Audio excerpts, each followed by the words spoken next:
Hi my loves, welcome back to my channel. If you're new here, hi, my name is Emily. Thank you so much for joining me today. If you've been watching my videos on my channel, you've probably noticed my game looks a little different. In fact, that's one of the top questions I get in my comment section. How do I make my game so aesthetically pleasing? So today, I'm going to be sharing my tips and tricks that make my Sims 4 game look cozy, clean, and super aesthetic, from gameplay visuals to small little tweaks. Come along with me for the journey. To showcase these mods, I wanted to use my Sim self, so if you haven't met her yet, this is my Sim self, Emily. For reference, my graphics settings are all set to ultra or the highest available. This helps showcase the full visual potential of the mods I'm using, especially for things like lighting, clutter detail, and environmental overrides. Sunblind is a beautifully crafted lighting mod that completely transforms the way your game looks outdoors. It replaces the harsh default EA lighting with warm, natural sunlight and softer shadows.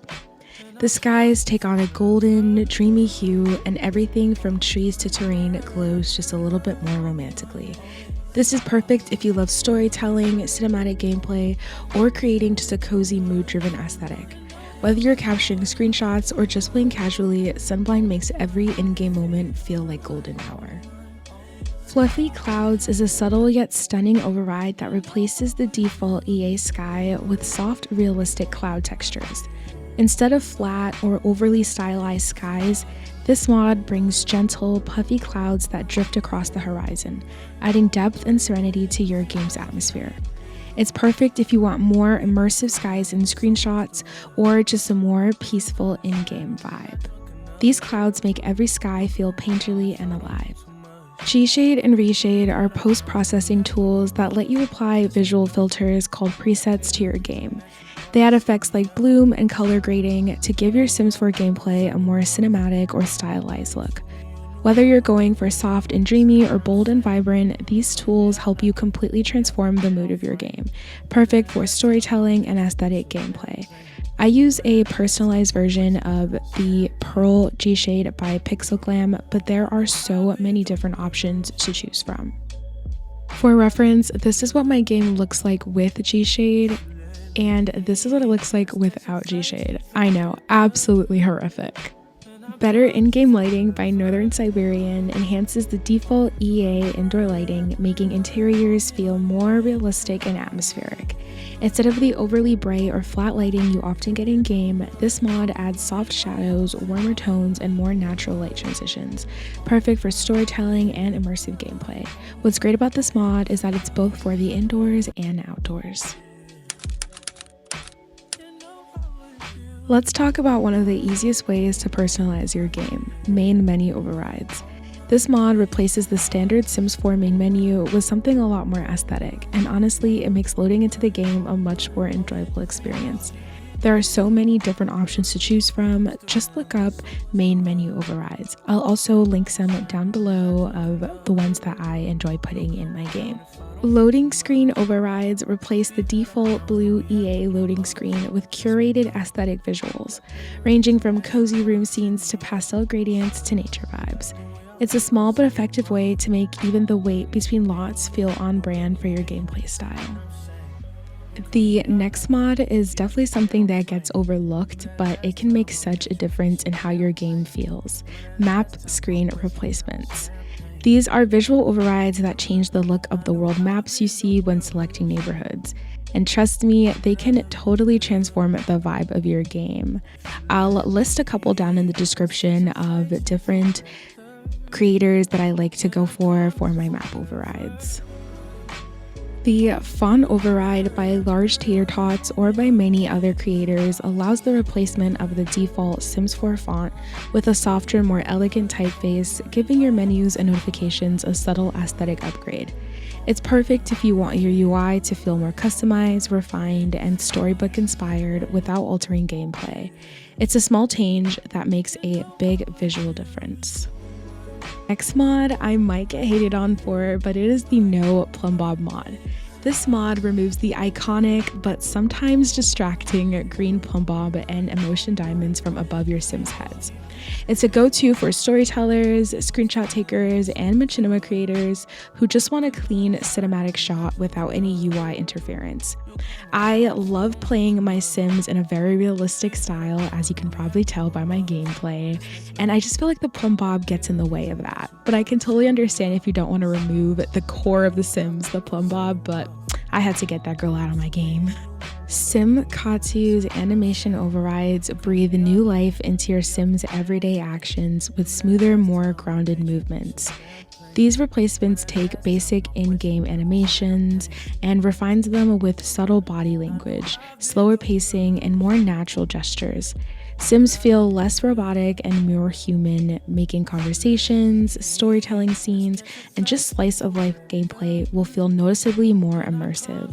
This is perfect if you prefer realism over cartoony animations, and what I love about Simkatsu's overrides is that there are options for feminine and masculine frames, and it adjusts for added variety. The main thing to know about overrides is that they are powerful, but remember, they replace game files, so you can only use one override of each type at a time. Always keep your files organized and label them clearly in your mods folder so you know what's installed. If an override isn't showing up, it usually is probably because you already have another override and both of them can't show up at the same time. These next mods are super small and barely make a difference, but for me, I think is super important because it really makes the game feel like it's mine, personalized to the max. This override or default replacement gives the laundry in your game a fresh, lived-in aesthetic. Think minimalist packaging, cozy textures, and soft, natural tones. It's a must-have if you're a type A player like me who just wants everything to be functional but also still beautifully styled and just your aesthetic. This next default replacement set by Mixstall gives the base game makeup products attached to the vanity a much needed upgrade, using Fenty Beauty inspired textures and tones. The result is a clean, modern, and wearable collection of eyeshadows, lipsticks, and blushes that flatter the entire process of putting makeup on.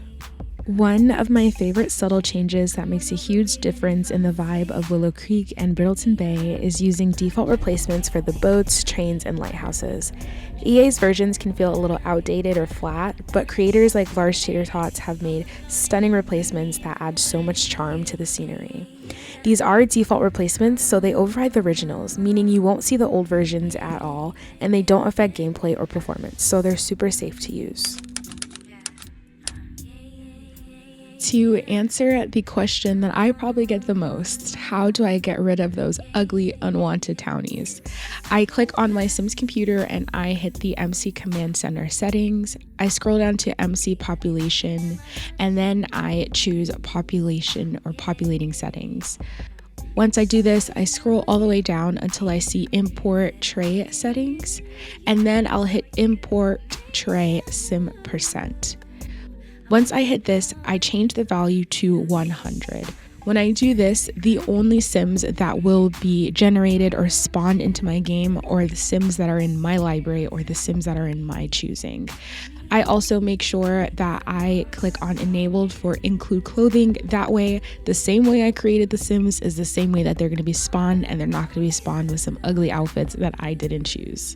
After I've changed those settings, you can see in my Manage Households that only the Sims that I've created are in that game. I don't have any control over them, they just randomly spawn into my game.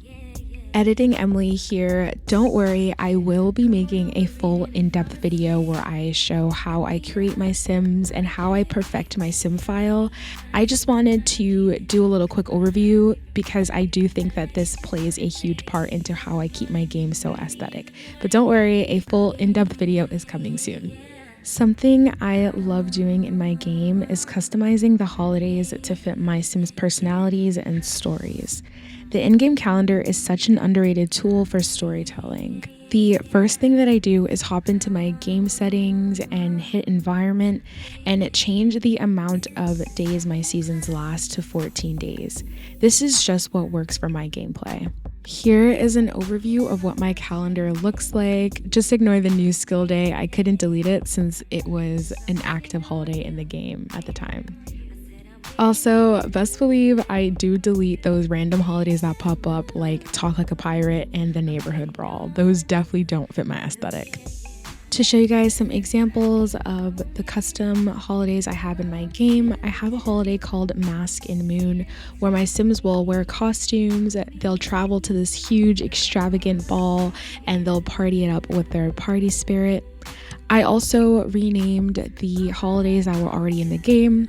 For example, this used to be Harvest Fest. I turned it into Season's Feast. I also made this holiday an observed one. That way my Sims don't have to go to work or school the next day.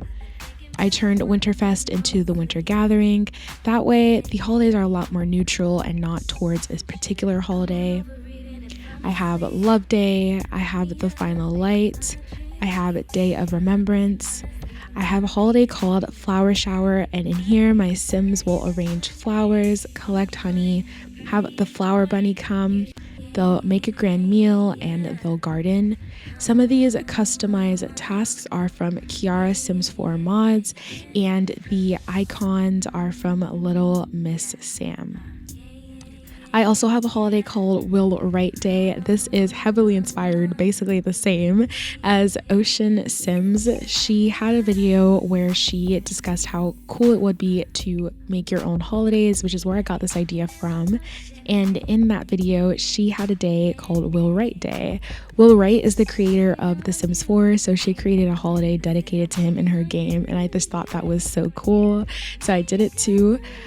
In this holiday, my Sims will invite guests, they'll have barbecues, they will have a water fun, they'll have the party spirit, and they'll do fireworks.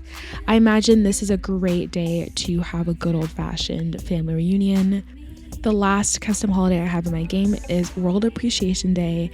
Here, my Sims will donate to charity and donate some simoleons. They will clean and they will volunteer. To create a custom holiday, pick a day in the calendar that is clear. You can't have more than one holiday on the same day. You can, however, have it on a day of a festival. I am choosing this day here. I'm going to hit Add Holiday. Here you can choose the icon. This is where you can get some custom icons if you want some more options. You'll add the name of your holiday here, and then you'll choose the traditions. You can also choose to get custom traditions like I did. And then you can choose a decoration theme over here. And you can choose whether your Sims will have the day off of work/school or if they will be going. Alright, my loves, that wraps up this collection of aesthetic mods and overrides that can completely transform the look and feel of your Sims 4 game. Whether you're crafting a cozy slice of life save, or whether you're customizing holidays, upgrading the lighting, or just giving your Sims better boats and lighthouses, every detail adds up to a more beautiful, personalized, immersive experience. These creators are amazing at just refreshing your gameplay visuals. If you found this video helpful, feel free to like, subscribe, and share it with your fellow Simmers, and I'd love to hear from you. What custom holidays or default replacements are your must-haves? If you made it this far, thank you so much. I truly do appreciate your support, and I'll see you next time. Bye, my loves.